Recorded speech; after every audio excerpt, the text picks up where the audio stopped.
মোংলায় এক মুক্তিযোদ্ধার বাড়িতে হামলা, ভাঙচুর ও লুটপাট করেছে দুর্বৃত্তরা। বৃহস্পতিবার ৮ আগস্ট সন্ধ্যায় উপজেলার সোনাইলতলা ইউনিয়নের ১ নম্বর ওয়ার্ডের বড় সোনাইলতলা গ্রামে এ ঘটনা ঘটে। হামলা ও লুটপাটের আশঙ্কায় আতঙ্কে রয়েছে ওই মুক্তিযোদ্ধা পরিবারসহ পুরো গ্রামবাসী। মুক্তিযোদ্ধা মান্নান সর্দারের পরিবার জানায়, সন্ধ্যায় বেশ কয়েকটি মোটরসাইকেলে করে ২০ থেকে ২৫ জনের একটি সশস্ত্র দল বাড়িতে হামলা ও ভাঙচুর চালায়। এ সময় নাতির গলায় ছুরি ধরে লুটপাট চালায় দুর্বৃত্তরা। গ্রামবাসী ছুটে আসতেই পালিয়ে যায় তারা। প্রায় কয়েক লাখ টাকার ক্ষতি হয়েছে। এই ঘটনার বিচার চেয়ে ভুক্তভোগী পরিবারের সদস্য স্থানীয় ওয়ার্ড আওয়ামী লীগ নেতা, সভাপতি ও সাবেক ইউপি মেম্বার জসিম সর্দার বলেন, আমাকে হত্যার উদ্দেশ্যে অস্ত্রধারীরা বাড়িতে হামলা চালায়। আমার বাবা ও ২ চাচা মুক্তিযোদ্ধা পরিবারেও হামলা, ভাঙচুর ও লুটপাট করা হচ্ছে। এখানকার বেশ কয়েকটি চিংড়ি ঘেরে লুটপাট ও দখল করে নিয়েছে দুর্বৃত্তরা। এতে আতঙ্কিত হয়ে পড়েছেন ঘেরের মালিকেরা। টানা ১৫ বছরের শাসন শেষে গণআন্দোলনের মুখে শেখ হাসিনার নেতৃত্বাধীন আওয়ামী লীগ সরকারের পতনের পর বৃহস্পতিবার নতুন সরকার শপথ নিয়েছেন। অন্তর্বর্তীকালীন এ সরকারের উপদেষ্টা হিসেবে আছেন ১৬ জন।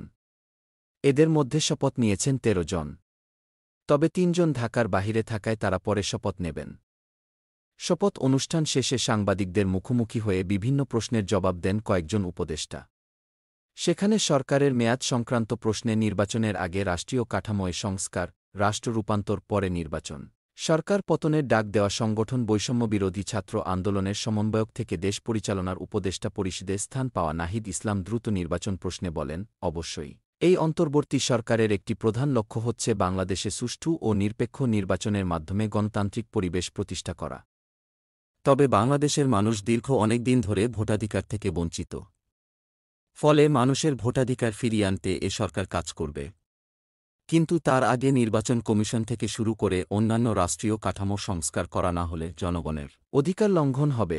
সরকারের অগ্রাধিকার বিষয়ে তিনি বলেন, গত রেজিমে যারা গুম, খুন, লুটপাটের সঙ্গে জড়িত ছিল তাদের বিচার করা এবং ইমিডিয়েটলি আইনশৃঙ্খলার পরিবেশ ফিরিয়ে আনা, জনমানুষের নিরাপত্তা নিশ্চিত করা এবং জনদুর্ভোগ দূর করা।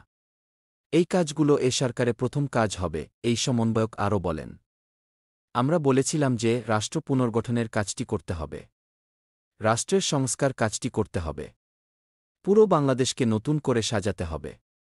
যেমন সরকারে ভেতর ছাত্রদের নেতৃত্ব থাকবে, সকল কাজেও আমাদের উপস্থিতি থাকবে। এদিকে রাষ্ট্রপতি মোহাম্মদ শাহাবুদ্দিন সংসদ ভেঙে দেওয়ার আদেশ দিয়েছেন গত ৬ আগস্ট। তার আগের দিন বঙ্গভবনে গিয়ে দেখা করে ৯০ দিনের মধ্যে নির্বাচন দেওয়ার দাবি জানিয়েছেন বিএনপি মহাসচিব মির্জা ফখরুল ইসলাম আলমগীর।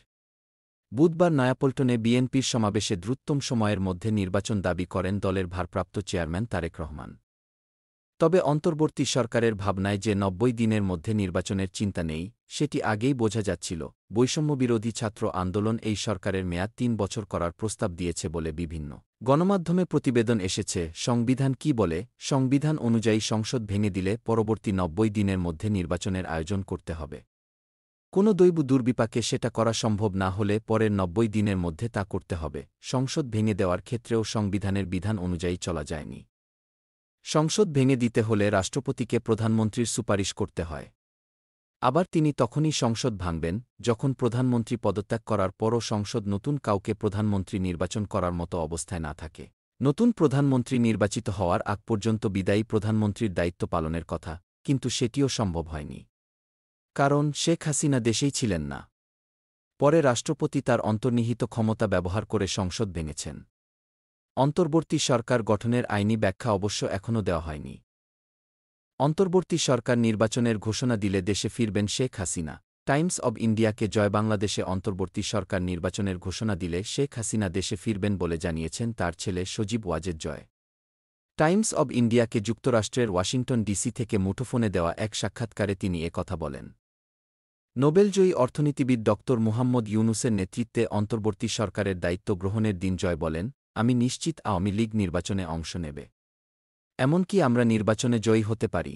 বাংলাদেশে আমাদের বড় সমর্থক গোষ্ঠী রয়েছে। ছাত্র জনতার আন্দোলনের মুখে ৫ আগস্ট ক্ষমতাচ্যুত হন প্রধানমন্ত্রী শেখ হাসিনা।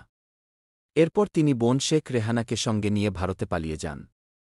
এর মধ্য দিয়ে তার নেতৃত্বে আওয়ামী লীগ সরকারের টানা ১৫ বছরের ক্ষমতার অবসান ঘটে। টাইমস অব ইন্ডিয়ার প্রতিবেদনে বলা হয়, বর্তমানে নেতৃত্বশূন্যতায় ভুগছে আওয়ামী লীগ।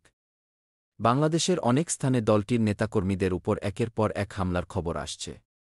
নিরাপত্তাহীনতায় আত্মগোপনে আছেন দলটির সিংহভাগ নেতা। এমন পরিস্থিতিতে দলের হাল ধরার আগ্রহ প্রকাশ করেছেন জয়। টাইমস অফ ইন্ডিয়াকে দেওয়া ওই সাক্ষাৎকারে জয় বলেন, আমি রাজনীতিতে আসতে প্রস্তুত। দল ও দলের কর্মীদের রক্ষায় যা করা দরকার তার সবটাই আমি করব। যদিও এর আগে তিনি বলেছিলেন, রাজনীতিতে যোগ দেওয়ার কোনো ইচ্ছা নেই তার। শেখ হাসিনা সরকারের পতনের পর দিন নির্বাহী আদেশে বিএনপির চেয়ারপারসন খালেদা জিয়াকে গৃহবন্দী অবস্থা থেকে মুক্তি দেওয়া হয়।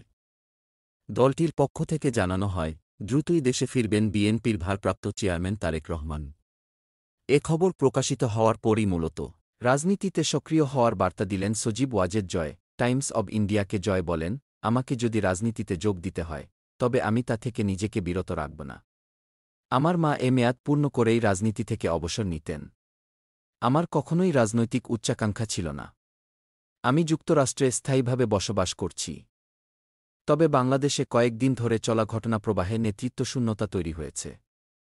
এ অবস্থায় দলের জন্য আমাকে সক্রিয় হতে হবে।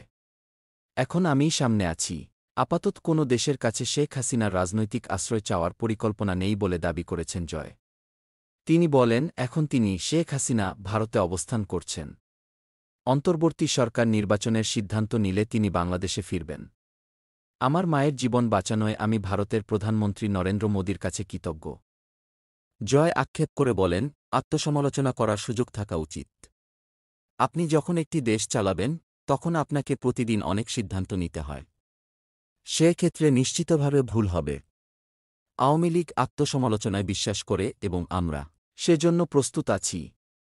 কিন্তু এবার আমাদের আত্মসমালোচনা করার সুযোগ দেওয়া হয়নি। তাদের শিক্ষার্থী দাবি মেনে নেওয়ার পরও পরিস্থিতি যে এত দ্রুত উত্তপ্ত হয়ে উঠবে তা আমরা কখনোই ভাবিনি। পতিত স্বৈরাচারের ষড়যন্ত্রের নীল নকশা সম্পর্কে দেশবাসীকে সজাগ থাকার আহ্বান জানিয়েছেন বিএনপি মহাসচিব মির্জা ফখরুল ইসলাম আলমগীর। শুক্রবার এক বিবৃতিতে তিনি এ আহ্বান জানান। মির্জা ফখরুল বলেন, আমরা বিভিন্ন নির্ভরযোগ্য সূত্র থেকে জানতে পেরেছি পতিত স্বৈরাচার ও তার দোসররা পরিকল্পিতভাবে অন্তর্বর্তীকালীন সরকার তথা বিজয়ী ছাত্র জনতার ওপর প্রতিশোধের নীল নকশা নিয়ে মাঠে নেমেছে।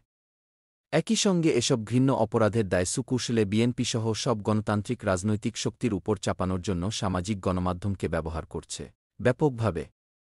বিশেষ করে প্রতিবেশী একটি দেশের কিছু কিছু নিউজ চ্যানেলসহ সোশ্যাল মিডিয়ার প্ল্যাটফর্মগুলোকে ব্যবহার করছে একটি চিহ্নিত মহল। হিন্দু, বৌদ্ধ, খ্রিস্টান সম্প্রদায়ের নাগরিকদের সম্পদ ও ধর্মীয় উপাসনালয়কে টার্গেট করা হয়েছে বিশেষভাবে। সাম্প্রদায়িক দাঙ্গার লক্ষ্যে সমাজকে বিভক্ত করাই এই মুহূর্তে তাদের ষড়যন্ত্র। বিজয়ী সব শক্তি তথা জনগণের মধ্যে বিভক্তি সৃষ্টি করার অপচেষ্টায়ও তারা মরিয়া হয়ে লেগেছে। তিনি বলেন, আমরা আশা করি ক্ষমতাসীন অন্তর্বর্তীকালীন সরকার, প্রশাসন তথা সর্বস্তরের সব নাগরিকরা এ বিষয়ে সজাগ আছেন।